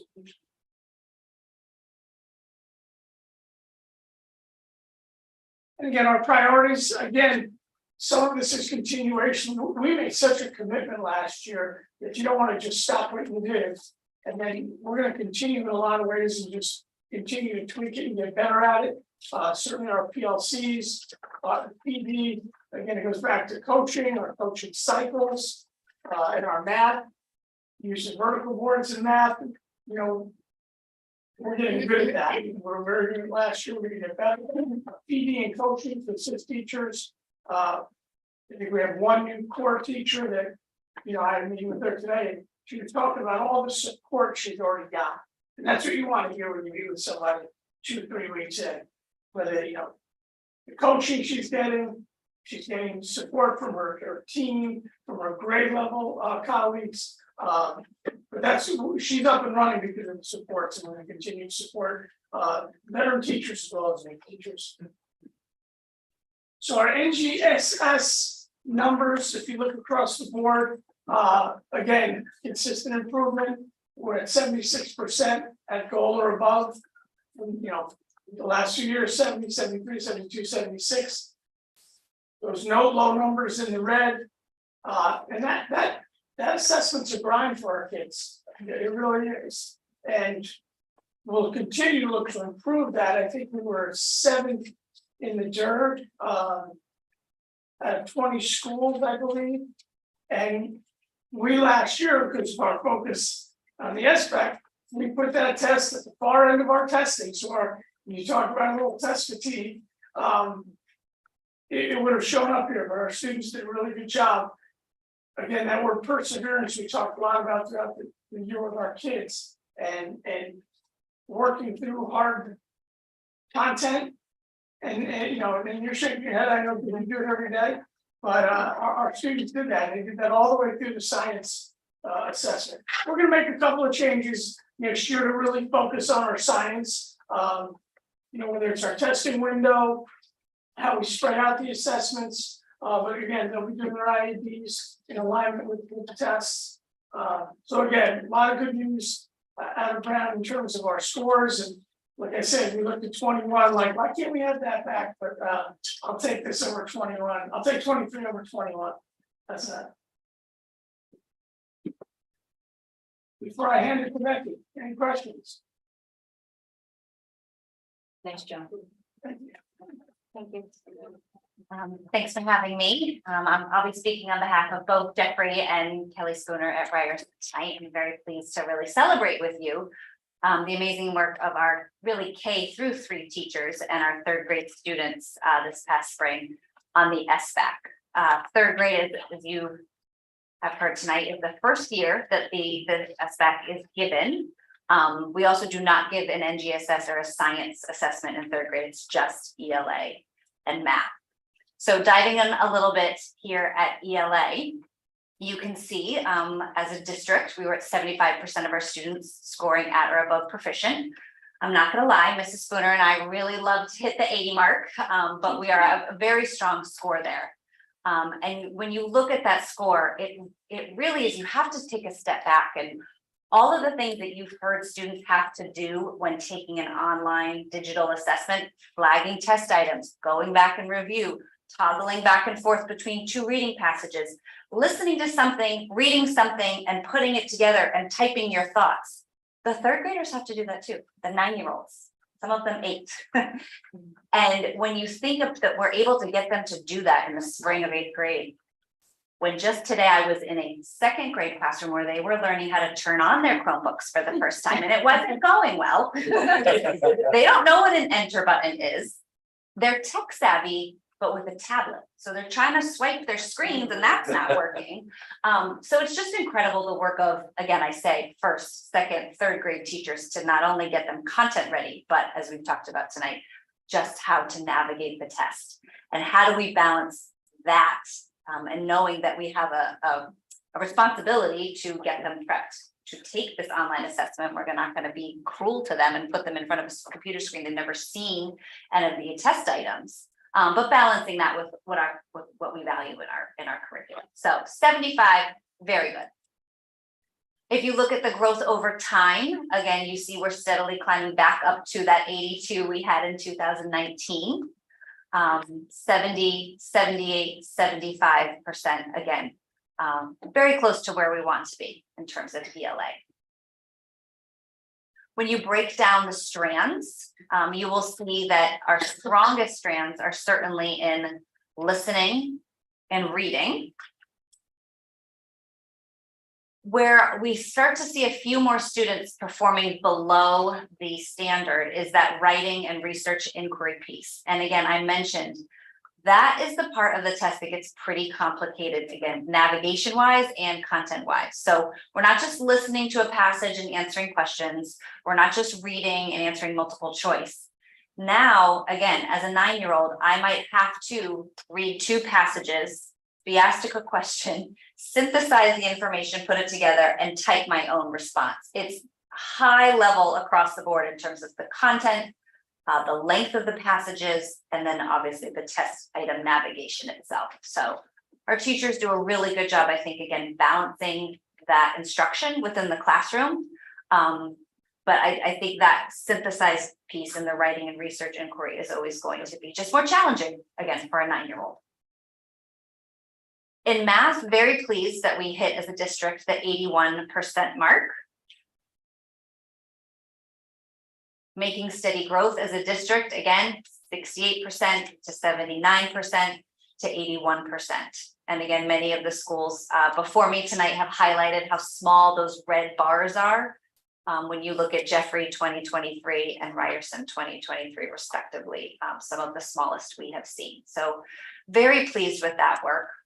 A lot of this, both Mrs. Spooner and I attribute to the work of our 3rd grade math instructional coaches. Stacy Daly done a ton of work with our teachers on something called vertical boards. So vertical boards are vertical, gets kids out of seats. And they're doing problems, synthesizing information on basically large pieces of paper on boards and communicating together, collaborating together, sharing their thinking, then walking around and looking at other students' boards and talking about why somebody might have picked one strategy over another. That vertical board strategy is one example of things that, while it's not test prep, it's really preparing students to do the thinking that's required on this math SBAC assessment. Again, historically, not surprising, our students do a little bit, they're more strong in concepts and procedures, that middle column. Again, can you do basic computation, basic procedures? They're very strong with problem solving. We're getting really good at data analysis. But again, you can imagine as a 9-year-old, they want to get to the right answer and be done, move on. Yet the SBAC is taking it a step further, and now they're asking students again in math to type and communicate their thinking. well, I don't know how I got 68, I just added them together. So it's really teaching kids to be really, use metacognition to think about their thinking. And that's, again, it's just not an easy skill at 9 years old, so. We again are staying the course large in part with our curriculum in both ELA and math to hopefully continue to get strong scores this spring. I will say that if collaboration was the theme at the middle school, we would echo that at the elementary, with also a lens of really looking at student work. So whether that's targeted professional development, where I was in a meeting with third grade teachers today, where they were looking at exemplars in writing for their small moment unit that they're currently working on. Or in PLC meetings, team leaders are looking up those data viz workbooks and seeing how we can actually make small groups among classrooms to really be efficient and jazz things up a little bit. Share kids across teachers in a grade level.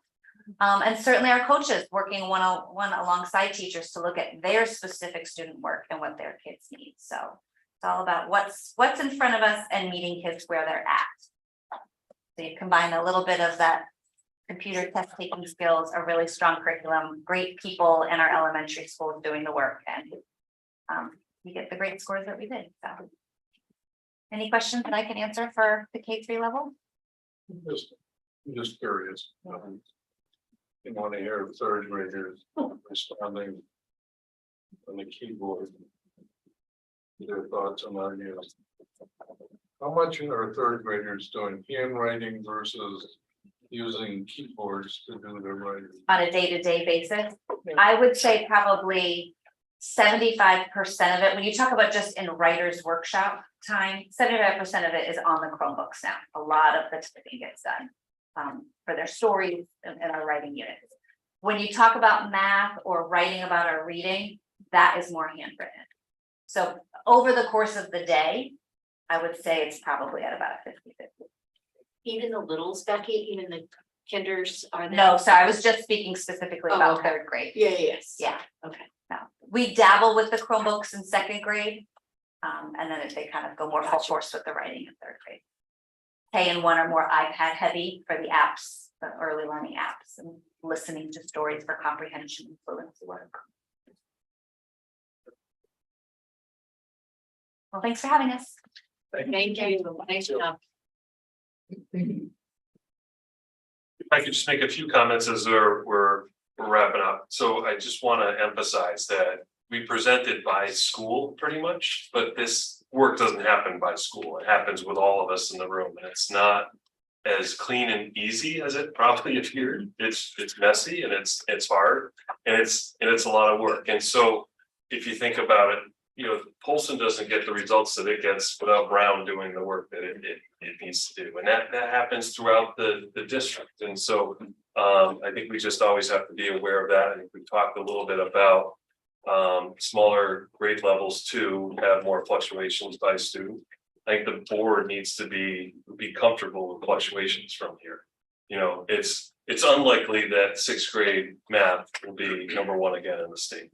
Maybe seventh grade would be, but sixth grade may not be. And so I think we have to be comfortable with those fluctuations. And as we allocate our limited resources, our limited time, things change. But I think that the goal was to get systems working here that would not maybe require as much time from the leaders and the coaches and the teachers, but that would continue to work, you know, throughout. I think that you've seen some places here, you know, Galen pointed out, we've kind of defied some odds even, you know, you're looking at more students reaching that 5 level than they did when we had, you know, 150 more students taking tests or available to take tests at the high school. So there's some really great data even embedded in here that isn't obvious maybe to the people outside this room. So I have to, you know, really thank the leaders. Like I said, this was not easy work. This was messy and it was hard. And I know they worked with faculty, you know, late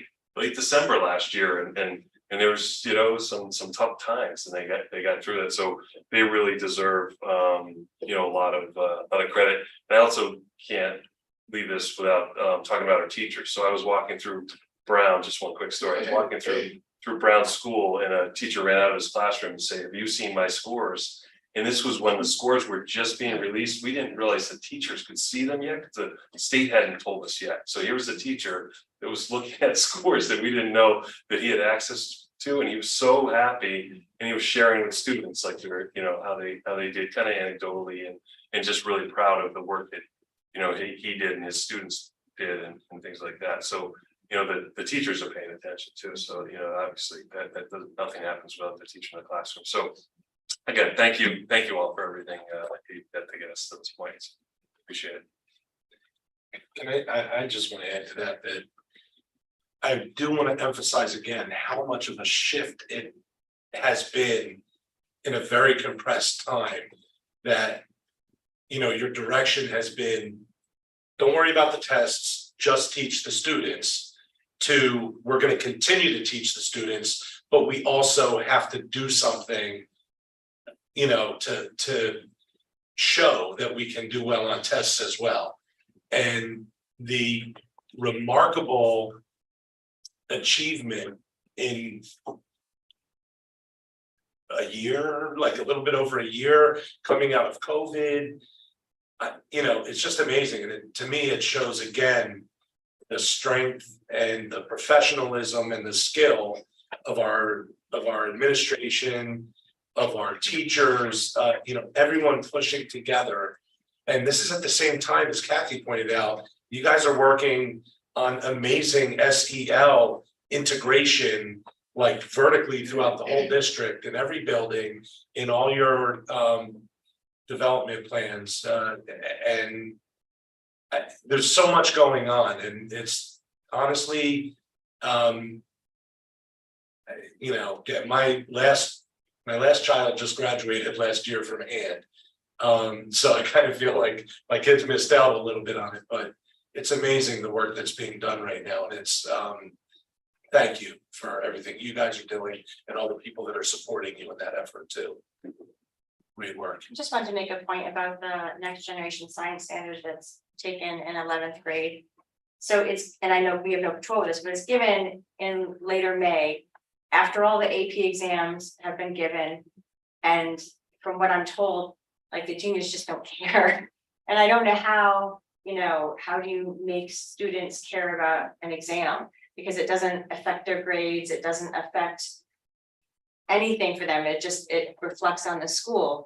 And I've been literally told, like, yeah, the students don't care about it, like, we just got through the APs and we're heading towards June, and they just are not that, it's not that important to them, and I don't know how we can make it important to them. And I think that is a big difference, our scores would definitely, and not that they're bad scores, but they would definitely increase if we could get the students to care about it. We, at Learn Council, I have a network of colleagues that meet together on a regular basis. And we voiced our frustration about the same thing, and some of the subtleties in the accountability index that are similar. So we are hoping to talk to somebody from the state to at least express that. That's a difficult indicator to be a true indicator. And I get it, because I mean, a lot of them take 4 AP exams and it's in 2 weeks and they're just spent.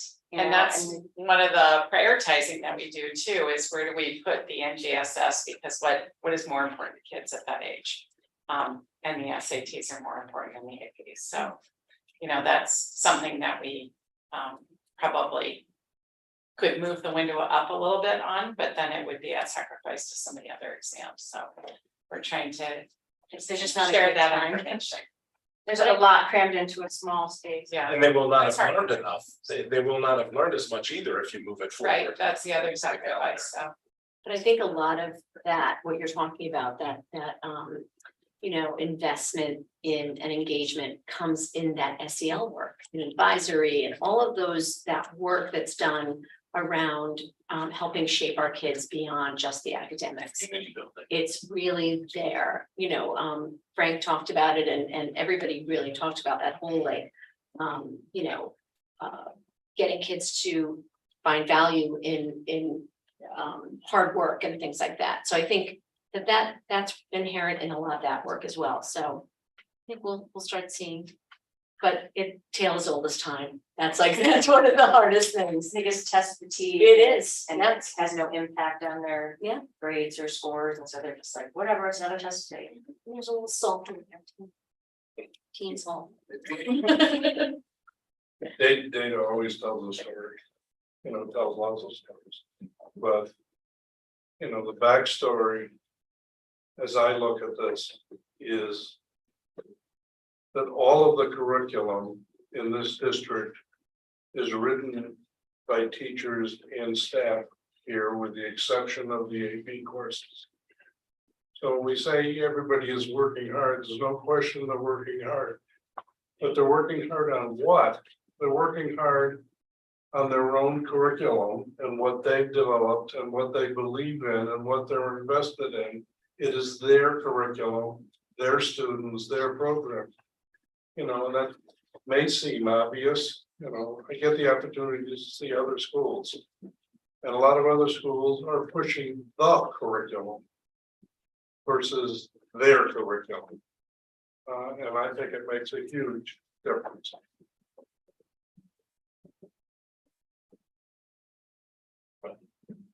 It's always an enlightening meeting for us, and it's a lot of really good news this year. It's a tribute to all of the work that the district is doing, so thank you. Thank you. Thank you. Go home. Very nice, everyone. Good night.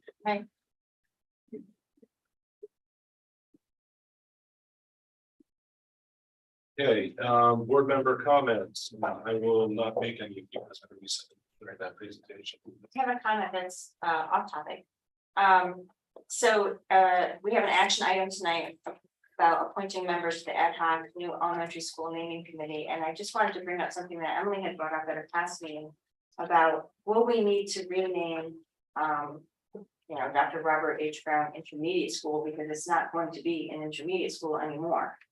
And it might be, an opportunity to sort of, a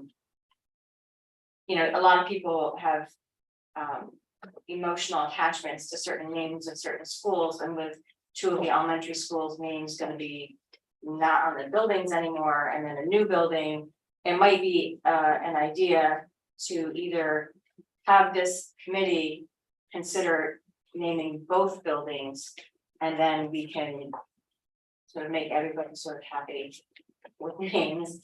It's just an idea. I just feel like it really isn't going to be a new name of a school, and just, changing it from like a upper middle school to lower middle school is not so significant, but when you're changing it from an intermediate school to an elementary school, it's really a new name. And so I'm throwing that out there for discussion. Do we have a written charge for this committee yet, or? I know we voted on something last week. Was that technically the charge, or was that just your report on? Because, and then someone asked, can we also consider, a board member asked, can we also consider renaming Brown? And the discussion seemed to be, I don't see why not. So. Is that something? You approved the scope and schedule of the committee at the last meeting. And did the scope include a charge for Yes. specifically It gave them a due date. we gave- Right, to come back for with that one bill? minimum of 3 or 5 names. For that one bill. And regardless, if the board wants to go in that direction, it's certainly the board's purview. I think we need to pause and go out and find some representation from the Brown community. So. Because I think this is tilted towards Jeffrey. Yeah.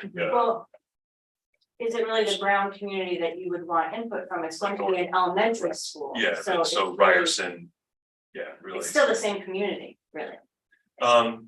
Just that we did put a teacher from that area of town. I don't think we'd have to Oh, I see what expand you're it, saying. Yeah. significantly, but I think I'd wanna change the way we put the message out to the community about that, whether it was to name the new school. I think if we were going to name both schools, we'd want to clearly communicate that and take some time and come back with, additional names. And I don't think we need to necessarily say that we're going to rename ground, other than to say that will be considered by the committee. Correct.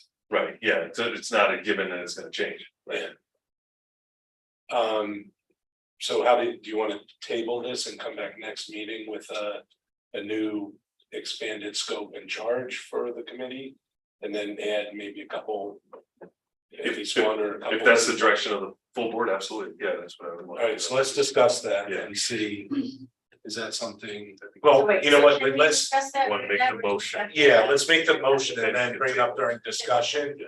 And then we can motion, move the table it or move the motion. So I need a motion to appoint members to the ad hoc new elementary school naming committee as presently scoped. So you skipped item number 5, audience. Oh, yeah, oh, I'm sorry, that's right, thank you.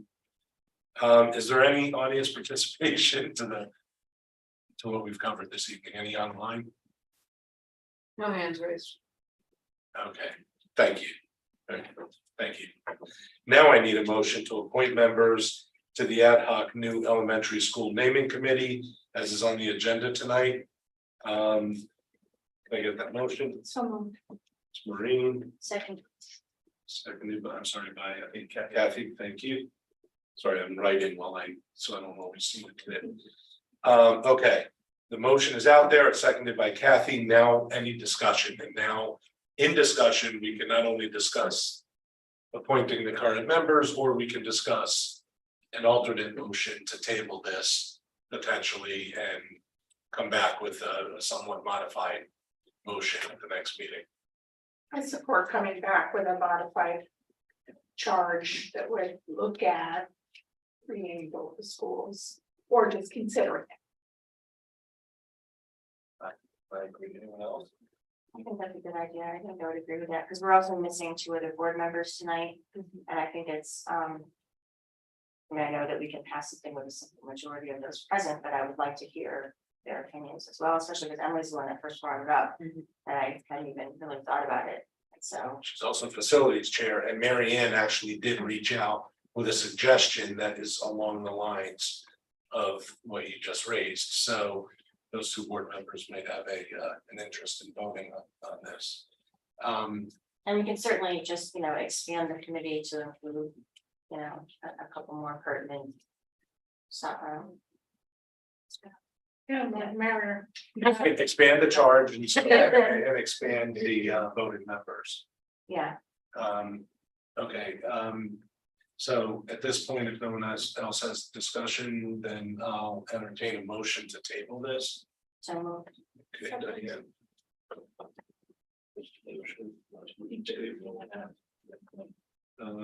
And motion to table to discuss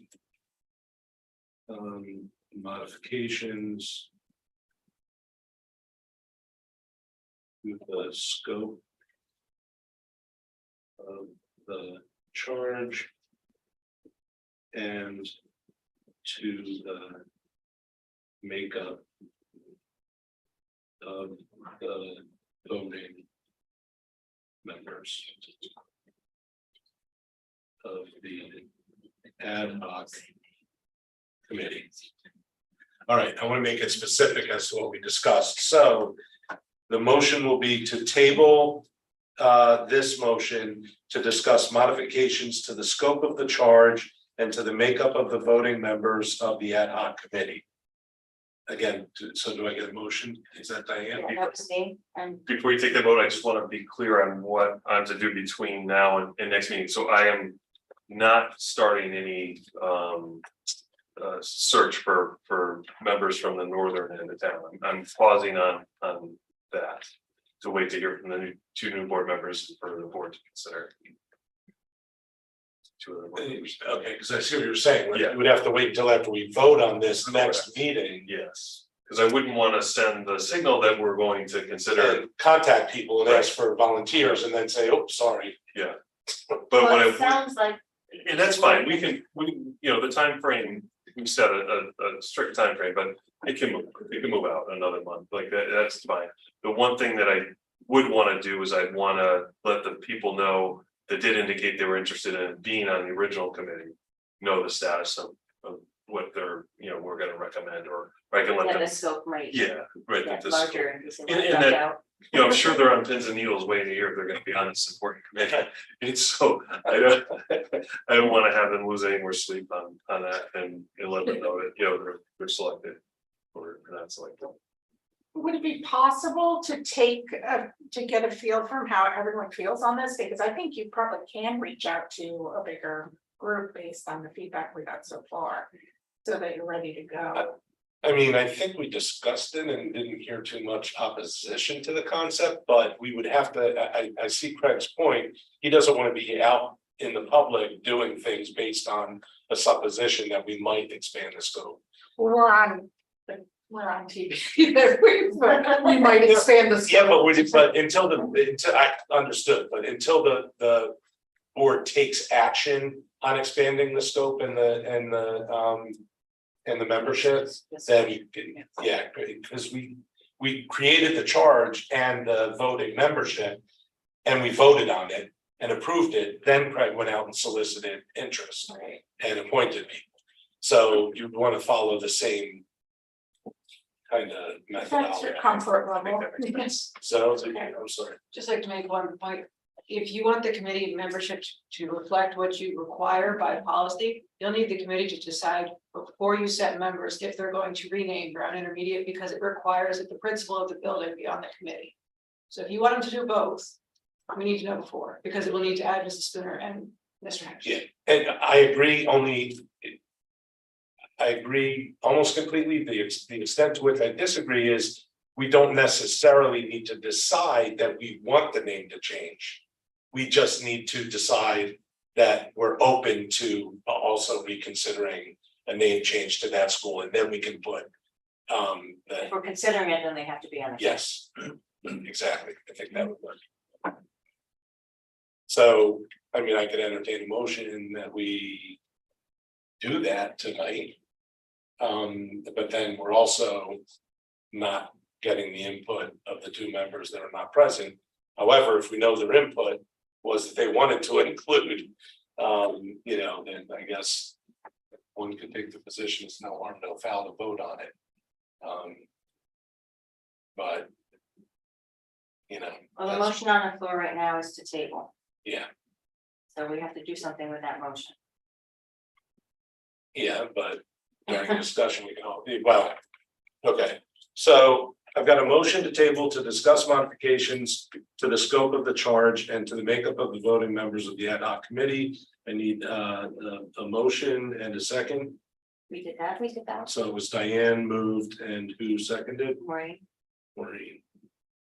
I think we should just stick with the tabling, bring the other two board members on, get a clean decision and move forward. Sounds good. I agree with that. And our next meeting is when? 2 weeks. 2 weeks. October 3rd. Doesn't push it back. So we need a vote. We need a vote on it. Back in just a couple of weeks. All right, Yeah, so we're gonna vote on that motion. Thank you. All in favor of tabling, aye. All opposed, nay. Any abstentions? Motion carries 7-0. Thank you. Okay, so the next meeting, we made that agenda item. So thank you very much. And so that took precedence over the prior motion, which was the action item on the agenda. So that goes on because the motion to table. Thank you. All right, so action item number 7, it's I need a motion to adopt the following AP Music Theory textbooks. The Musician's Guide to Theory and Analysis and Workbook, and the Musician's Guide to Oral Skills, ear training. Do I have a motion to adopt that? So moved, Stephen. Second. Seconded by Kathy, thank you. Any discussion? I appreciated Steve's summary of that last meeting. I did get it wrong, however. Oh, no. And that I thought they were just presenting, not seeking board approval. Yeah. So, So the curriculum committee supports this. yes. Yes, thank you. Making sure. Any further discussion? Seeing none, all in favor of adopting those textbooks, aye. Opposed, nay. Any abstentions? Motion carries 7-0. Thank you. Does anyone have any future agenda items? We have a list of meetings and dates of importance that are attached. And I need a motion to adjourn. So Diane, can we get a second? Second. Time is 9:40. All in favor, aye. Opposed,